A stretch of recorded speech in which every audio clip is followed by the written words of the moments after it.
cosas de la tecnología. Bueno, les decía que esta manifestación de arte que estamos viendo, que es el arte helenístico, es lo más elevado del arte griego. Es un punto en el que el arte griego llega a una plena identificación de la humanidad en términos de las emociones, pues eso es lo que se va a llamar el pathos. La mayoría de esas esculturas que se conservan no se conservan en Persia o en Irán, porque en gran medida las esculturas que estaban allí fueron completamente suprimidas por el dogma islámico, que pues las prohibía. O sea, es muy difícil encontrar este legado. La mayoría está entonces en áreas propiamente griegas y algunos están circunscritos a espacios romanos. En la representación helenística como en la representación griega de las ciudades aparecen con forma femenina. Y sabemos que se está representando una ciudad por el tipo de corona que trae la imagen, que representa las puertas de la ciudad y trae en este caso una gavilla de espigas de trigo para representar la abundancia, ¿no? La riqueza. Aquí eh, terminamos de verlo y tenemos que decir que ya en términos del imperio propiamente dicho, el imperio Seleucida decae, primero porque tiene una expansión territorial muy grande, segundo porque es un imperio que no puede quedarse quieto en sus límites, sino que desde los mismos orígenes está esa pulsión inicial de que tenemos que abarcar todo lo que abarcó Alejandro. Entonces eso hace que el imperio recurrentemente esté metido en conflictos bélicos que lo van a desgastar. Y había pueblos que estaban al interior del mismo, entre ellos el pueblo de los partos, que nunca sintió que los helenísticos tuvieran derecho a estar allí, que siempre pensaron, esta gente son invasores, estas gentes son, mm, ¿sí? Personas que no tienen razón de ser, razón de estar. Bien, hubo además una serie de guerras de carácter dinástico que fragmentaron completamente el poder, tanto a nivel central como a nivel local. Todas estas cosas llevaron simple y llanamente a que el imperio empezara a hacer aguas. Eso siempre es algo que se hace lenta y paulatinamente. Curiosamente, casi siempre cuando los imperios llegan al punto más alto, al esplendor, inmediatamente empieza la decadencia. Uno de los elementos críticos fue la participación en las guerras contra Roma, porque los romanos eran una gente muy tranquila, eran una gente muy segura, era una gente muy confiada, que pensaba que no solamente tenía que venir y perseguir al que era su enemigo hasta el fin, hasta el último confín de la tierra, sino que acabar hasta el último que pudiera. Es decir, meterse con Roma era meterse en un conflicto para toda la vida. Roma nunca te vuelve a dejar en paz. Siempre va a estar allí. Entonces, pues esto fue algo complejo y a eso se sumó el hecho de el canibalismo o que habían generado estos diaducos de Alejandro, o sea, esa rivalidad intestina que está entre ellos. Ellos es muy interesante porque son los compañeros, comparten toda una aventura, son súper cercanos supuestamente unos a otros, pero una vez que muere Alejandro es a sacarnos los ojos los unos a los otros. O sea, como que toda esa camaradería y esa compañía y esa ayuda todo se desaparece y uno de los grandes, digamos, enemigos que se va a levantar sobre los persas van a ser los egipcios, los ptolomaicos. Bien, la dinastía además perdió mucha legitimidad porque al fin de cuentas se les cayó el barniz de Alejandro. O sea, Alejandro era el que creía que se podían hacer acomodaciones y transformaciones del espíritu griego para acercarlo al espíritu oriental, pero el resto no tenía ni la más remota intención de seguirlo, y esto hizo que la dinastía se helenizara en exceso y se marcara todavía más la distancia con los territorios sobre los que estaba gobernando. Además, se dan las primeras guerras macabeas, es unas guerras que se van a dar en el siglo segundo y que tienen que ver con una ruptura de los poderes legítimos en Israel. Y cuando se dan esa ruptura, se va a dar entre los dos herederos, ¿no? Y eso va a enlodar a todo el que se meta allí. De esas guerras macabeas va a terminar que van a ser entre Hircano creo que es Idumeneo. Entre esas guerras, de esas guerras va a salir ganador un general y su descendencia que va a ser justamente el padre de Herodes, Antipatro. Antipatro va a ser el regulador de esas guerras a nombre de Roma y después los romanos van a intervenir para que Herodes Antipas sea el que llegue al trono de eh, Israel. Pero las guerras que se dieron allí mostraron que los seleucidas no eran capaces de gobernar la región, no eran capaces de poner orden. La decadencia se dio en diferentes momentos, en diferentes etapas. En primer lugar, voy a tratar de pararme, me dice si se oye bien para poder estar, que no, la razón por la que no me he parado es porque no se dañé la audición. Em, la primera fase es el siglo tercero antes de Cristo, muy, digamos, muy cerca a la muerte de Alejandro Magno. Empieza el proceso de pérdida territorial en relación a las tierras que van a ser cedidas originalmente por Alejandro a Chandragupta Maurya. En ese momento va a surgir el Imperio Maurya en India y ya no se va a poder volver a avanzar sobre ese territorio indio. Entre el 190 y el 188 antes de Cristo, la derrota del del periodo Antíoco III en las batallas de Magnesia y frente a la flota romana y a los ejércitos de Escipión el Asiático, acompañado por su hermano Escipión el Africano, que llevó a los seleucidas a tener que firmar el humillante tratado de Apamea, por el cual tenían que indemnizar a Roma por los daños producidos en su ejército. Entre el 150 y el 129, ya los partos que nunca se habían soportado a los helénicos, que habían estado así como un tigre agazapado para ver en qué momento da el zarpazo, están listos para hacer una movilización y van a conquistar toda la región de la Mesopotamia en el territorio del actual Irán.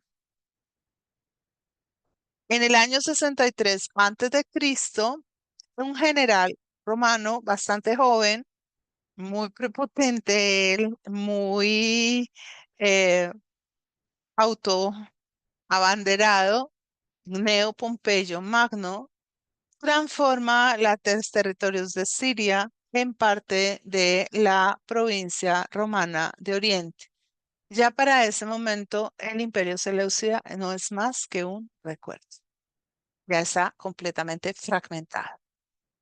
Pero el imperio seleucida deja una impronta en este territorio, deja un legado. Primero, pues el helenismo, que es una de las construcciones culturales más interesantes de toda la antigüedad, porque rompe con los horizontes que se tenían inicialmente, según los cuales digamos, se daba una condición por la cual los pueblos no podían compartir elementos culturales en igualdad de condiciones. Ese esa concepción cosmopolita, ese traer por primera vez a Occidente principios y valores de acción orientales e introducir en Oriente los principios de acción occidentales. Las ciudades griegas que fueron fundadas en el territorio persa sobrevivieron al imperio. Obviamente fueron transformando sus maneras de ser, pero mantuvieron algo de la tradición cultural que ya se había generado. Y vamos a ver que el debilitamiento de este imperio seleucida pues va a dar el paso a que aparezca el imperio parto. Los partos, el tercero de los pueblos de matriz aria que se habían asentado desde muy antiguo en estos territorios. El primero era el de los medos, el segundo fue el de los persas y el tercero es este de los partos, que se van a autoproclamar a sí mismos como herederos y sucesores del imperio aquemenide. ¿Sí? Y vamos a ver que a pesar de todo, em, las concepciones de lo que se había alcanzado en términos del desarrollo cultural de matriz griega siguieron estando allí. Por otro lado, el griego nunca reemplazó al farsi. El farsi siempre estuvo allí presente y simple y llanamente, se adaptó para enriquecer el idioma, ¿no? Ese es el imperio parto. Como podemos ver, pequeñito no era. No es tan grande como el Seleucida. El Seleucida se expande más todavía, ¿no? Y baja sobre la franja del Medio Oriente, pero es un territorio que va a controlar espacios mucho más homogéneos. Cubre lo que actualmente serían los territorios de Irán, Irak, Afganistán. Bien, siguen existiendo para ese momento algunas de las grandes ciudades del pasado, pero ya muchas de ellas como simplemente ruinas, como es el caso de Tesifonte o de Babilonia. Vamos a ver que ellos van a extenderse muy específicamente sobre las regiones de Armenia y del Cáucaso y otros lugares del Asia Central. Territorios muy difíciles para los seleucidas y que finalmente ellos sí van a poder, digamos, aprovechar al máximo. El final del imperio parto es en el 224 frente a otro de los grandes imperios persas, que es el imperio sasánida. Se ha tenido tantos imperios que a veces para uno es difícil mantener el registro de todos, pero algunos como estos llegan a ser significativos porque tienen una capacidad de trascender culturalmente. Como les decía, su origen es el origen ario y va del 247 al 200, del 247 antes de Cristo al 224 después de Cristo. Son casi 400 años de dominación, fundado por Arsaces I, que fue el líder de la rebelión contra los seleucidas. La economía estuvo fundada como hasta ese momento lo venía haciendo, especialmente en la agricultura, en el cultivo de cereales, de vid, de frutales y el desarrollo del pastoreo. Hay unas áreas, sobre todo en Irán, pero también en Irak, que son muy áridas y que son muy altas. Áridas y altas, en esas áreas el pastoreo es ahí es donde tienen cabras sobre todo. El imperio se soporta a partir de una tributación extendida sobre todos los pueblos sometidos a él. Y en términos de arte y de cultura, Tenemos que hay muchas esculturas que siguen las bases de lo que era la escultura irania, pero también mantienen rasgos del helenismo, es decir, no lo rompen por completo. Van a dar una gran trascendencia a la construcción de tumbas. Las tumbas van a tener una gran relevancia. Van a usar dos lenguas como oficiales, por un lado el parto y por el otro lado el griego que ya estaba allí. En cuanto a la cultura, pues ellos van a reivindicar los procesos de cultura aqueménide. Ellos, pero le van a sumar los elementos seleucidas. En la religión es quizás el elemento más destacado de todos, está centrada en el zoroastrismo, el culto de Ahura Mazda, quien está contrario a un principio del mal que es Ahriman, siendo Ahura Mazda el único Dios. Ahriman es quien ha creado la mentira y el engaño y quien busca perjudicar a los seres humanos y llevarlos fuera del jardín del Edén. Este concepto zoroastrista va a sobrevivir compartiendo espacios con el culto griego y mesopotámico.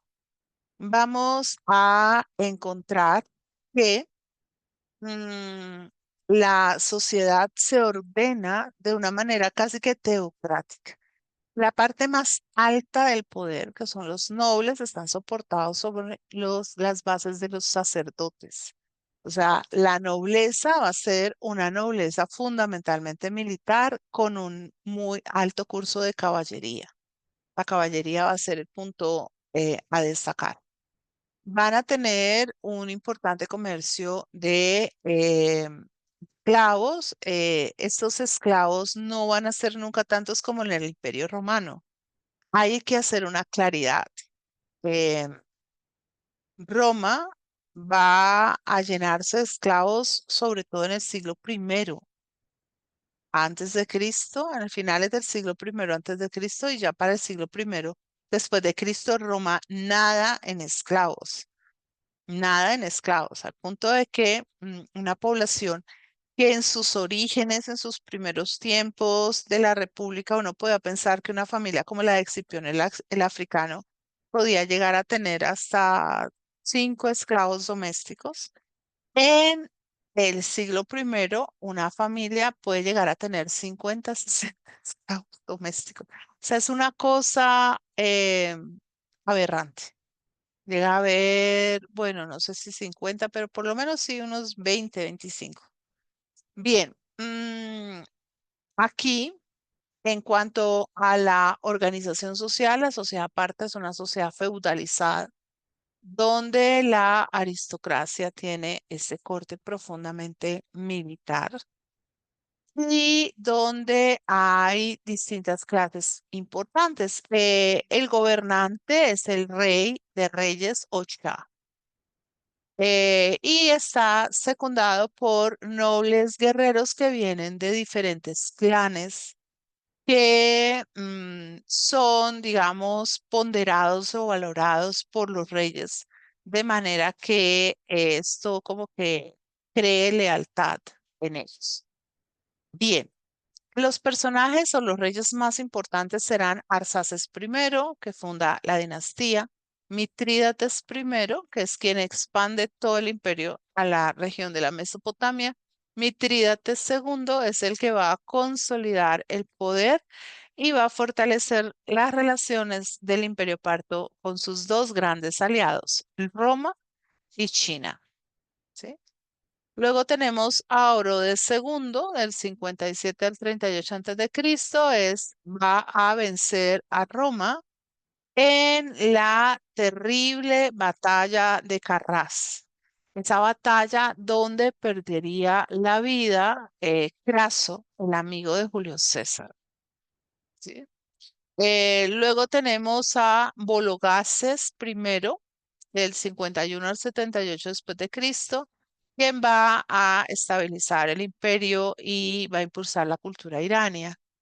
En cuanto a los acontecimientos más importantes, en el 247 es la caída de los seleucidas a manos de los partos.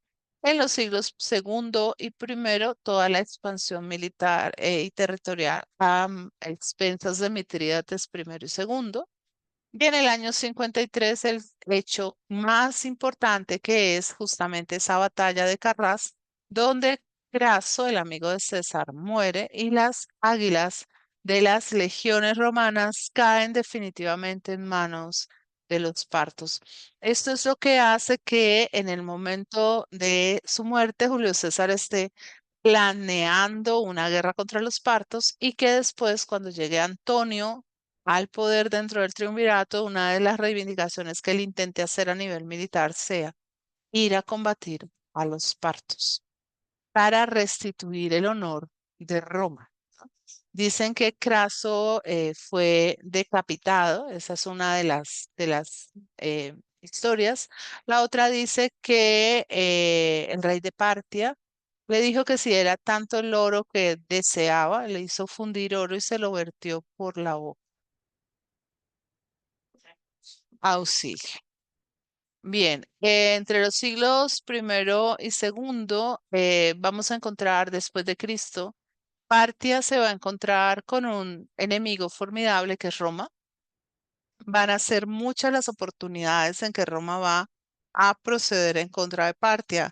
La razón inicial por la cual se llegó hasta la batalla de Carras era que Partia era justamente un imperio riquísimo. Y los romanos tenían anhelo de obtener estos recursos. Estaban además luchando por obtener el paso sobre la vía marítima del Mar Rojo, ¿sí? Que era controlada en buena medida por los partos. En el año 224 después de Cristo, los partos no pueden hacer frente al desarrollo de un nuevo grupo beligerante en la región, que serán los sasánidas, quienes terminarán por poner fin a la dinastía. Vamos ahora a la Persia sasánida. La Persia sasánida va del 224 al 651 después de Cristo. Generalmente cuando a uno le dicen cuáles han sido los imperios persas más,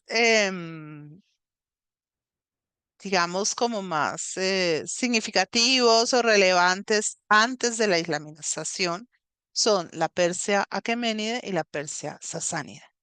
La Persia sasánida trajo consigo una identidad sumamente propia. Vamos a tener que fue fundada en 224 por Ardashir I, quien derrotó al último de los reyes partos, Artaban V. De nuevo, ellos se van a reivindicar a sí mismos como descendientes de los aqueménides y van a reivindicar tener la capacidad para ponerle fin a los procesos helenísticos que se habían generado a partir de la llegada de Alejandro Magno y recuperar el sentido autóctono de Persia, ¿no? Acusaban tanto a los seleucidas como a los partos de no haber tenido la capacidad absoluta de dar ese paso hacia adelante. El último rey de la Persia sasánida fue Yazdegerd III, que fue derrotado por los ejércitos islámicos de los omeyas. Y vamos a decir que la Persia sasánida es el último de los grandes imperios persas antes, como les digo, de que llegue el Islam, o sea, antes de que las cosas cambien para no tener nunca más retorno. Los sasánidas van a establecer su imperio dentro de las fronteras que habían alcanzado fundamentalmente los partos y van a crear la capital en Tesifonte, en la provincia de Azoristán. Esto ya te lo voy a mostrar en el mapa. Tesifonte, ahorita lo vimos aquí. Mira, aquí está Tesifonte, sí. En plena Mesopotamia. Aquí está cerquita de Babilonia. Y ahí está el Tigris y el Éufrates está sobre la margen del Tigris, ¿no? Estaba sobre la margen del Tigris. ¿Dónde íbamos? Por acá, ¿sí? Una característica importante de los persas sasánidas es que ellos vuelven a hacer los relieves reales tal como habían sido creados por los aqueménides, pero con un cambio radical en cuanto a la figura y al desarrollo de la imagen, porque las imágenes están claramente helenizadas, así ellos no quieran. Uno ve que se han suavizado las facciones, se han redondeado los rostros, son menos arquetípicos, tienen mayores principios de individualización tendiente al retrato. Y una de las cosas muy lindas que hacen son los caballos, ¿no? El caballo aparece como un animal muy fuerte, pero hay un predominio de la línea curva, que la línea curva es una línea muy agradable en términos de arte. Bien, ellos muy rápidamente se envalentonaron y se afincaron en los principios religiosos. Por eso para ellos fue muy significativo, especialmente el zoroastrismo, y convertirse en custodios del fuego sagrado. Eso para ellos era lo más importante. Ellos siempre consideraron que el valor más grande que un ser humano podía llegar a tener era la salud. La salud era la fuente del bienestar. Por eso, en sus prédicas, en sus oraciones y en sus oraciones por sus reyes, generalmente decían que seas inmortal, ¿sí? Esa era la salutación que se tenía, pero no solamente para los reyes, también para las personas. Si yo te veía, a ti te decía que seas inmortal, es decir, que tengas buena salud y que puedas trascender, ¿sí? Ellos asumían en una buena parte de sus representaciones que el rey era el centro del universo. En torno a él giraban la luna y el sol y las estrellas. El rey no era simplemente un gobernante común, el rey era esencialmente una representación del poder de Ahura Mazda que se había concretado a través de él. Miren aquí, ese que vemos es el emperador de Bizancio rindiendo homenaje al rey Sasánida, porque los sasánidas van a ser los grandes antagonistas de los bizantinos.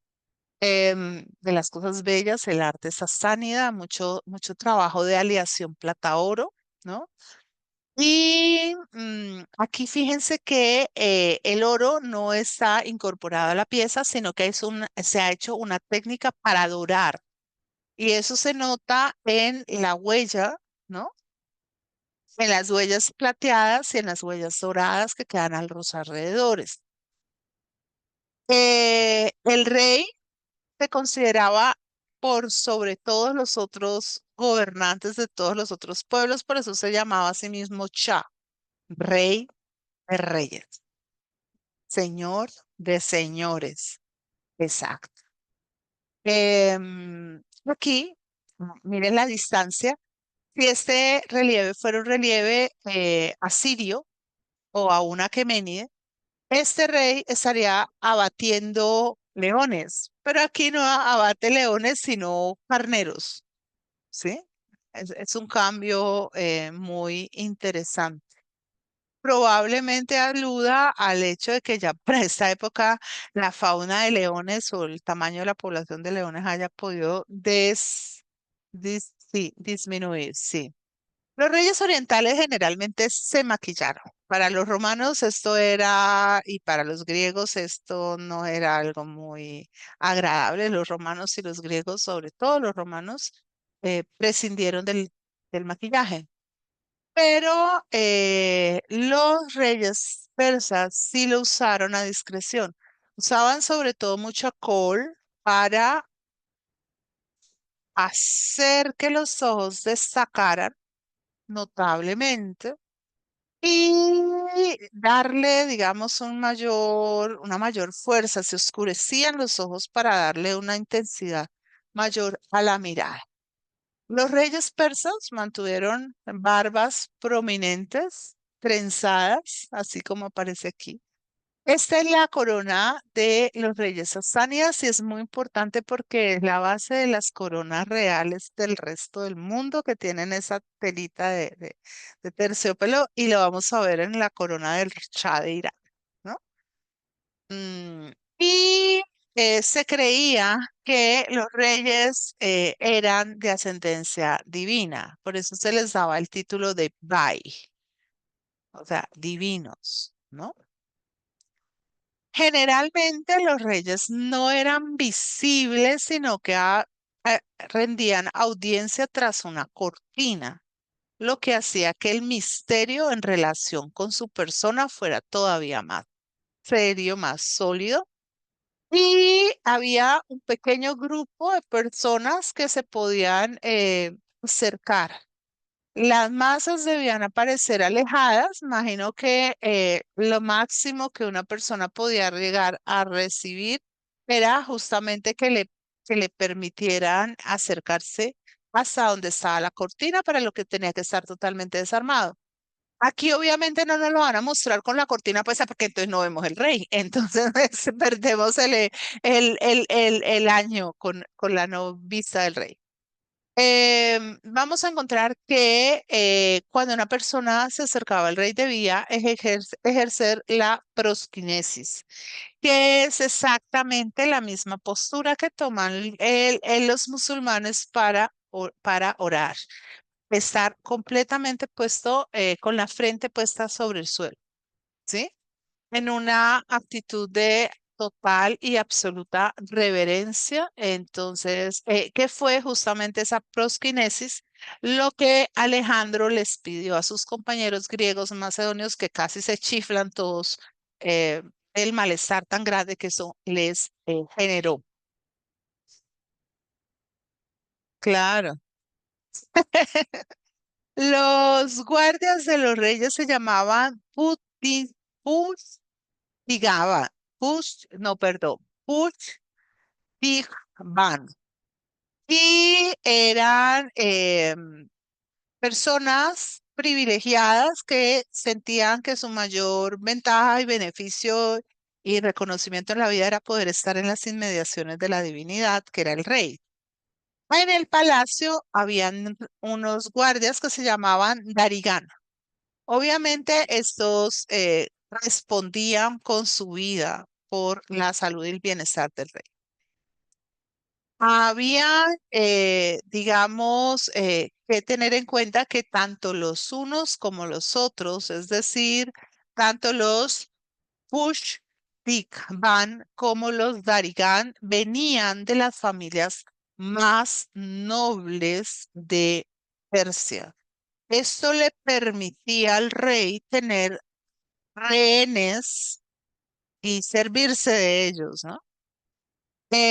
Todos ellos estaban bajo el mando de un hashbet que se vestía como estamos viendo, es decir, una armadura ya en metal completa que involucraba un cobertor para el rostro, ¿no?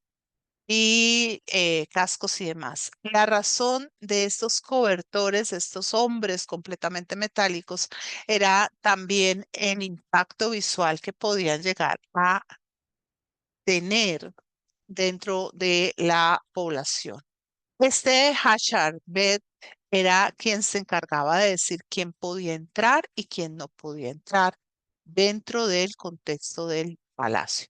Es muy interesante considerar un paralelismo entre, digamos, esta forma de, de corte y la corte que es justamente su rival y su mayor elemento próximo, que va a ser la corte bizantina.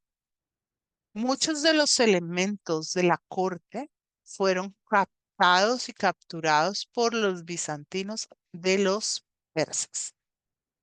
Y no nos digamos mentira, Roma era una creación muy nueva y muy en pequeño. O sea, la Roma de Escipión el Africano carece completamente de grandes protocolos, de grandes formas, de grandes presencias. Entre otras cosas, los romanos no tenían ni rey. O sea, los romanos arrancan con el imperio en el siglo primero. Pero ya cuando vamos a vernos, a movernos hacia lo que va a ser el entorno bizantino, los gobernadores de Oriente van a copiar gran parte de toda esta parafernaria y sobre todo de toda esta forma protocolaria de relacionamiento con el gobernante, que es algo que es muy interesante.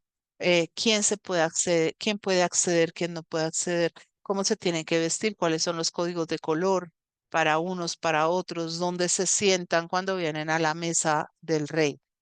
Y vamos a encontrar que además este Hazarbet es una forma de mayordomo que se encarga de establecer quién, quién hace qué dentro de y de acuerdo con. Es decir, va a presentar los visitantes al palacio, él va a ser el jefe de protocolo y también él va a poder funcionar como negociador a nombre del rey y va a ser el encargado de garantizar el bienestar, la seguridad regia. Bien. eh, Como el territorio es un territorio vasto y extenso, los imperios todos tienen que encontrar la manera más eficiente para garantizar el control territorial de una forma que funcione. En este caso, los reyes sasánidas tuvieron eh, la disposición de otorgar los cargos de gobierno a un grupo de nobles que se conocieron con el nombre de Shahardar, que fueron directamente supervisados por el Shahanshah, es decir, el delegado de el rey. Ese gobierno del imperio se hizo a través de provincias. Estas provincias, cada una con un Shamrap a la cabeza y un Monweb. ¿Qué quiere decir esto? Que había una doble militancia, una doble titulación. Uno era el gobernante que se encargaba de los asuntos de la vida diaria, de la economía, del recaudo de impuestos, de la defensa. El otro, el Monweb, era el sacerdote y ese sacerdote zoroastrista era quien revisaba las propiedades legales, los asuntos legales, porque se gobernaba y se ejecutaba el gobierno en aras de la religión. Eso quiere decir que en Irán no ha cambiado completamente la práctica, o sea, la forma sí, pero la práctica de de la vinculación no. Los sasánidas crearon un sistema muy centralizado de poderes y crearon además una planificación urbana muy adelantada que establecía ciudades estratégicamente organizadas con desarrollos agrícolas y donde las mejoras tecnológicas que se habían adelantado en un lugar de la nación o de la región eran trasladadas inmediatamente a otros. Ahora, el rey estaba apoyado en toda su labor gubernamental en una de las burocracias más grandes que no pueda llegar a pensar, cosa que también va a ser copiada en buena medida y emulada por los bizantinos. Y que tenía un jefe burócrata que era el Gutsur Pramadar o Vizir o primer ministro. Y ahí en esa burocracia, los sacerdotes zoroastristas tuvieron una función absolutamente significativa. O sea que esa también es interesante para considerar después cómo los sistemas religiosos o el cristianismo fue involucrado en los procesos político-administrativos del Imperio Bizantino. Es decir, es que este es el imperio modélico, ¿no? Es el que va a ser modelo del otro. Bien, tenemos entonces en primer lugar al Mouvedan Mouebet, que es el jefe de la clase sacerdotal. Luego al Shapambet, que es el comandante en jefe. El Hutu Bet, jefe de los comerciantes y sindicato de mercaderes, luego un ministro de Agricultura y el Was Yorshan Salar, que es el jefe de agricultores. Dentro de esta forma burocrática es muy llamativa la presencia de algunos elementos. Fundamentalmente, hablar de un sindicato de mercaderes que ya está allí presente, lo que muestra la trascendencia que tenía el comercio para este imperio y la importancia que llegaba a adquirir escuchar, ¿no? A estos, digamos, a estos mercaderes. Por otro lado, el que haya un jefe de agricultores, es decir, que haya una agricultura planificada, regentada, orquestada, y vamos a ver que debajo del rey y de su corte, quienes tenían mayor trascendencia dentro del imperio eran estos funcionarios.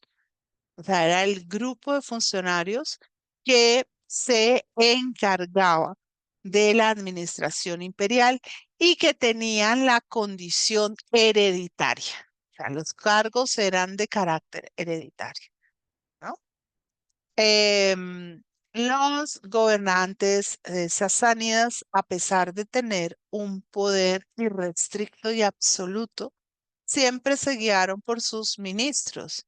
Obviamente, este guiarse por sus ministros tenía un, digamos, un elemento muy favorable y es que si la decisión es equivocada, el rey no tiene que asumir el peso de la decisión, sino que se la traspasa al ministro al que le puede cortar la cabeza con ninguna, sin mucha pena y sin mucha gloria. Ya en el siglo X, estudiando lo que había sido el Imperio Sasánida, vamos a encontrar a un historiador musulmán, Al-Masudi, y él va a hablar de la excelente administración de los sasánidas, de su política ordenada, del cuidado que tuvieron frente a sus súbditos y sobre todo de digamos, de toda la prosperidad que lograron generar en sus dominios. Vamos a ver que a los sasánidas les pasó exactamente lo mismo que les pasó a tantos otros reyes persas. Es el hecho de que la transmisión del poder no era tan fácil, ni tan clara, ni tan explícita. Por lo general, el rey de reyes escogía entre sus hijos aquel que consideraba debía sucederlo. Independientemente del orden del nacimiento, no necesariamente era el primogénito, aunque casi siempre los primogénitos tenían a ganarse ese lugar porque eran hijos, en muchos casos, de las reinas consortes, que era la primera gran esposa del rey, lo que hacía que fuera una mujer que viniera de una familia que tuviera un respaldo social, genealógico, pues enorme y que pudiera ayudar. Y muchas veces pasaba lo que pasó con Abraham, Sara y Agar. Mm, el hijo mayor podía ser hijo de una mujer secundaria y el hijo de la reina a venir después. O sea, en muchas oportunidades los reyes morían y sus hijos quedaban en una minoría de edad. Los sasánidas, hasta donde nosotros podemos saber, lograron acreditar un sistema de transmisión de poderes bastante eficiente.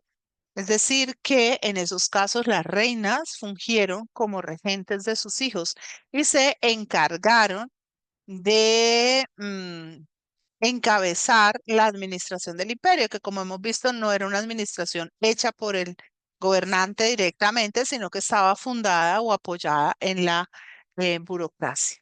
Vamos a encontrar que, ¿sí? Vamos a encontrar que la nobleza sasánida era una nobleza que había incorporado todo lo que de nobleza había quedado de remanente de los imperios anteriores. Es decir, no solamente eran sasánidas, sino que también habían partos que eran leales a los sasánidas e incluso algunos que podían ser de origen seleucida. Lo importante de la nobleza era que fuera eficiente, o sea, que la nobleza ayudara a mantener el sometimiento de los territorios y que garantizara que el imperio estuviera tranquilo y en paz, porque sabían que muchos de esos nobles no tenían la más mínima posibilidad de aspirar por sí solos a la condición de gobernante y que lo que querían era un poder que habían administrado a lo largo de siglos sus familias, entonces los mantenían y ya, no había ningún problema. Pero además había un grupo importante de nobles nuevos, nobles de matriz sasánida que habían surgido cuando había caído el imperio parto. Así que lo que ellos buscaron fue organizar en el tablero a ambos grados de nobleza para que cada uno tuviera su lugar, tuviera la posibilidad de distinguirse y no diera problemas, ¿no? La nobleza es un elemento que hay que cuidar mucho más que el pueblo, porque es mucho más desequilibrante. Eh, de esta manera, los sasánidas decidieron que a todos aquellos nobles que vinieran de familias muy antiguas se les iba a otorgar un trono de plata. Pero aquellos nobles que estaban situados en los territorios marginales del imperio, los que estaban en las áreas de frontera eran mucho más valiosos para el imperio, se les entregaban tronos de oro para garantizar su lealtad y su acompañamiento. En cuanto las campañas, pasaba exactamente lo mismo que ha pasado en el imperio persa Aqueménide. Se dirigían digamos, los ejércitos imperiales venían con un grueso de tropa, pero se debía acompañar, o sea, o a veces ni siquiera acompañar, sino de reemplazar por tropas locales. En esos casos se esperaba que los nobles locales regieran el ejército como comandantes y le respondieran personalmente y en persona al emperador. Vamos a parar unos minuticos y ya seguimos.